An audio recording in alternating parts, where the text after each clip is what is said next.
আমরা প্রায়ই আমাদের জীবনের সেরা কাজগুলো শুরু করার জন্য একটি নিখুঁত সময়ের অপেক্ষা করি। আমরা ভাবি যখন সব টাকা জমা হবে, যখন সময়টা একদম ফ্রি হবে, বা যখন প্রস্তুতি শতভাগ সম্পূর্ণ হবে, তখনই শুরু করব। কিন্তু সত্যি বলতে এই পারফেক্ট শুরুর ধারণাটি আসলে অলসতা ঢাকার একটি অজুহাত ছাড়া আর কিছুই নয়।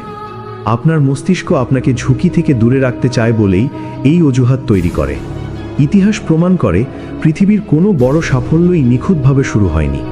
ফেসবুক বা গুগলের মতো কোম্পানিও শুরু হয়েছিল অগোছালো ভার্সন হিসেবে, যা পরবর্তীতে উন্নত হয়েছে।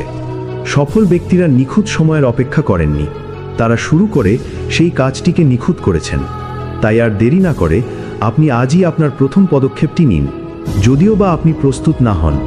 কারণ কাজ শুরু করলেই কেবল আপনি ভুলগুলো জানতে পারবেন, আর সেই ভুল থেকেই আসবে আসল শিক্ষা। শুরু করাই হলো আসল পারফেকশন।